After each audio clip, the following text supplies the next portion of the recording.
नमस्कार।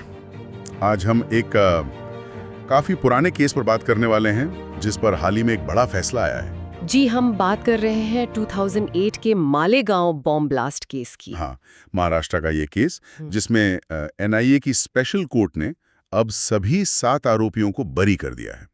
17 साल बाद ये फैसला आया है। 17 साल, ये वाकई एक बहुत लंबा वक्त है।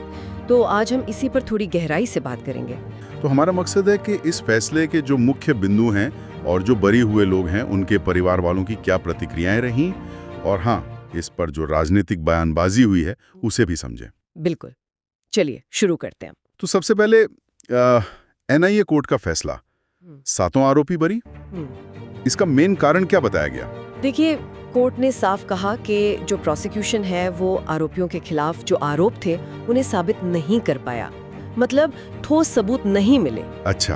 और एक बहुत बड़ी बात ये हुई कि कई गवाह अपने पहले के बयानों से पलट गए, जिसे हम हॉस्टाइल विटनेस कहते हैं। हाँ, गवाहों का मुकर जाना। जी, और सबसे अहम शायद कि जिस मोटरसाइकिल का इस्तेमाल हुआ था ब्लास्ट में, उससे इन आरोपियों का कोई सीधा कनेक्शन कोर्ट में साबित नहीं हो पाया। तो मतलब सबूतों की कमी और गवाहों का पलट जाना, इसी आधार पर ये सभी बरी हुए, जिनमें साध्वी प्रज्ञा सिंह ठाकुर, लेफ्टिनेंट कर्नल पुरोहित जैसे नाम शामिल हैं। हाँ बिल्कुल, साध्वी प्रज्ञा, लेफ्टिनेंट कर्नल पुरोहित, रिटायर्ड मेजर रमेश उपाध्याय, सुधाकर चतुर्वेदी, अजय राजलकर, सुधाकर धर द्विवेदी और समीर कुलकर्णी, ये 7 लोग अब बरी हो चुके हैं। जाहिर है 17 साल बाद जब ऐसा फैसला आता है तो प्रतिक्रियाएं तो होंगी। हमने सुना साध्वी प्रज्ञा की बहन ने काफी कुछ कहा है।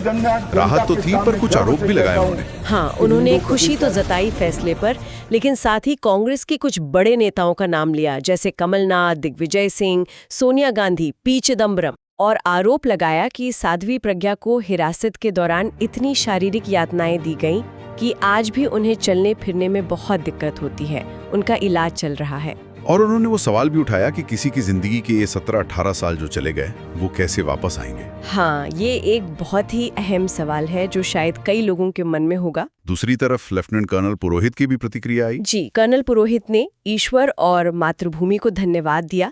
उन्होंने कहा कि राष्ट्र ने उन्हें सेवा का मौका दिया है और अब वो निर्दोष साबित हो गए हैं तो भी देश का काम करते रहेंगे। उनका संदेश था, देश का काम करो भाइयों, देश के सिवा और कुछ नहीं है, ये उनके शब्द थे। इन प्रतिक्रियाओं में एक तरफ राहत है तो दूसरी तरफ इतने लंबे चले मुकदमे की जो पीड़ा है वो भी झलकती है। उमा भारती ने भी काफी तीखी प्रतिक्रिया दी। हाँ, उमा भारती तो काफी मुखर रहीं। उन्होंने कहा कि वो बहुत खुश है और उन्होंने याद किया जब वो नासिक जेल में साध्वी प्रज्ञा से मिली थी। अच्छा। उन्होंने बताया कि प्रज्ञा ने उन्हें खुद पर हुए कथित टॉर्चर के बारे में बताया था। उमा भारती ने उसे शर्मनाक और यातनादायक कहा। और उन्होंने सीधा आरोप लगाया भगवा आतंकवाद शब्द गढ़ने का। बिल्कुल, उन्होंने कांग्रेस और कुछ वामपंथी नेताओं का नाम लेकर पी चिदम्बरम, दिग्विजय सिंह, राहुल गांधी का जिक्र करते हुए कहा कि इन लोगों ने भगवा आतंकवाद का नैरेटिव बनाया, और उन्होंने सवाल पूछा कि इसके लिए उनकी क्या सजा होनी चाहिए। तो यहाँ से ये मामला पूरी तरह से राजनीतिक हो जाता है। महाराष्ट्र के मुख्यमंत्री देवेंद्र फडणवीस ने भी कांग्रेस पर निशाना साधा। जी हाँ, देवेंद्र फडणवीस ने भी सीधे सीधे कांग्रेस की जो पिछली यूपीए सरकार थी उस पर आरोप लगाया कि उन्होंने भगवा आतंकवाद या हिंदू आतंकवाद का एक झूठा नैरेटिव सेट करने के लिए षड्यंत्र रचा। षड्यंत्र? हाँ, उनका कहना था कि कोर्ट के इस फैसले से ये कथित षड्यंत्र अब बेनकाब हो गया है। और इस कथित षड्यंत्र का कारण क्या बताया? फडणवीस का आरोप था कि ये सब वोट बैंक की राजनीति के लिए किया गया, मतलब एक खास धर्म के लोगों को खुश करने के लिए। और उन्होंने ये भी मांग की कि कांग्रेस को हिंदू समाज का अपमान करने के लिए माफी मांगनी चाहिए। तो जाहिर है इस पर अब राजनीतिक घमासान तेज होगा। बिल्कुल। तो अगर हम एक बार फिर से याद करेंगे कि 2008 का है, मालेगांव में धमाका हुआ था। हाँ, जिसमें 6 लोगों की मौत हुई थी और 100 से ज्यादा लोग घायल हुए थे।